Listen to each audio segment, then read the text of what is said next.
இறைவனே ஜீவன், ஜீவனே உலகம். மணிகண்டன் என்பது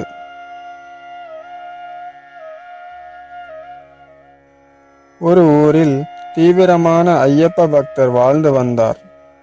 அவரை அனைவரும் மணி ஐயா என்று அழைப்பார்கள். 60 வருடமாக சபரிமலை சென்று வந்தவர். முதிர்ந்த யோகியைப் போல இருப்பார். வழக்கம் போல் அந்த வருடமும் சபரிமலை செல்ல நினைத்திருந்தார். ஆனால் வயதின் முதிர்வு காரணத்தால் அவரால் செல்ல முடியாத நிலை. இருந்தபோதிலும் அவர் முகத்தில் வருத்தமே இல்லை. இதை கவனித்த உடனிருந்த கேசவன் என்பவர் அவரிடம் சென்று கேட்டார்,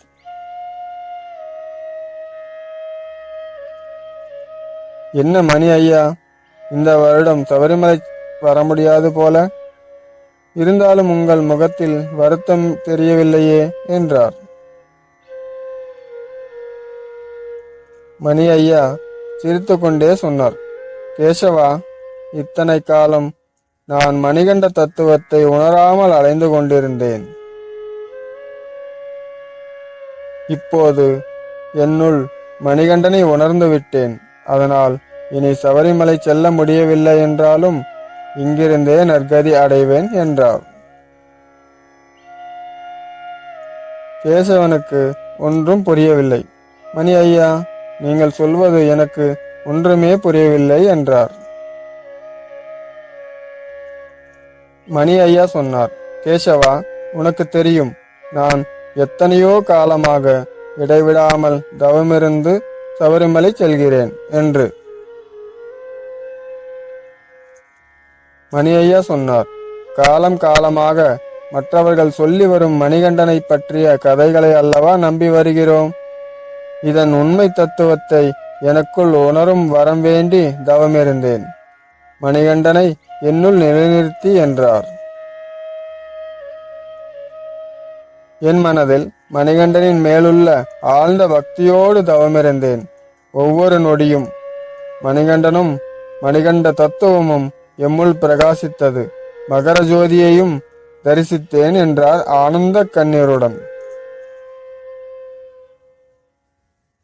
கேசவன் கேட்டார், அதென்ன மணிகண்டனின் தத்துவம் என்று.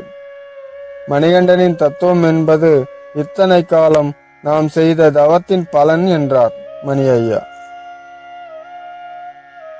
கேசவன் கேட்டார், மணிகண்டனை பற்றி காலம் காலமாக கூறி வரும் கதைகள் பொய்யா என்றார். மணி ஐயா சொன்னார், பொய்யல்ல, அனைத்தும் இறைவனின் தத்துவங்களே என்றார். அதென்ன இறைவனின் தத்துவம் என்று கேட்டார் கேசவன். மணி ஐயா சொன்னார், கேசவா, மணிகண்டன் உருவான கதை தெரியுமல்லவா? தெரியும் என்றார் கேசவன்.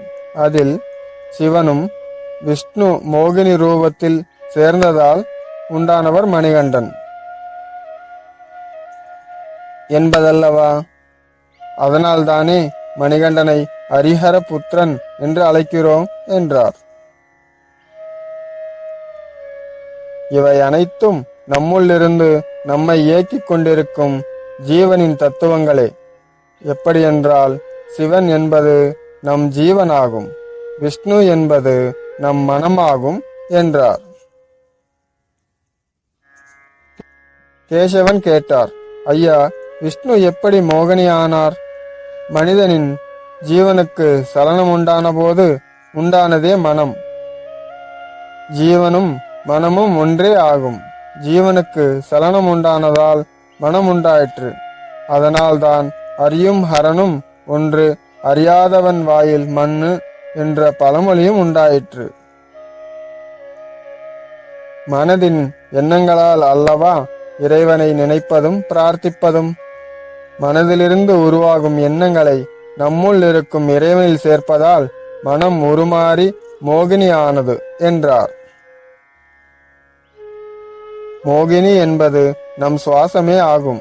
மனதின் எண்ணங்கள் வாயு ரூபத்தில் உருமாறி நம் சிரசில் உள்ள ஜீவனுடன் புணருவதால் இந்த உலக விசாரங்களில் சலித்து கொண்டிருந்த மனம் சலனமடங்கி மணியாகிறது. இந்த உலக விசாரங்களில் சலித்து கொண்டிருப்பது நம் மனம் அல்லவா? நம் ஜீவனுக்கு சலனம் உண்டான போது சலித்தது நம் ஜீவனாயிருக்கின்ற சுக்கிலமாகும். சலனமுண்டான அந்த சுக்கிலமாகும் நம் மனம்.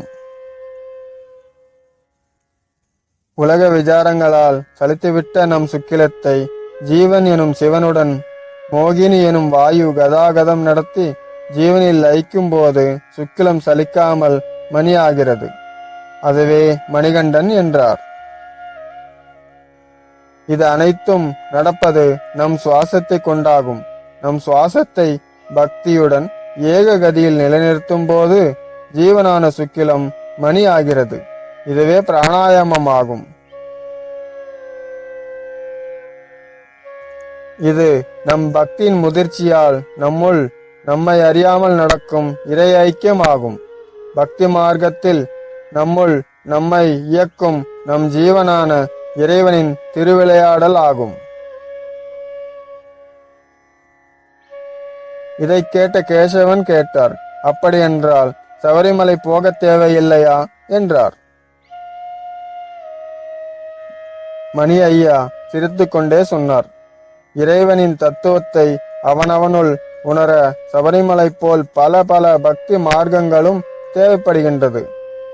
அனைத்து ஆன்மீக மார்க்கங்களும் உணர்த்துவது ஒன்றே, அது இறைவனில் ஐக்கியமாகும் லட்சியத்தையே ஆகும் என்றார்.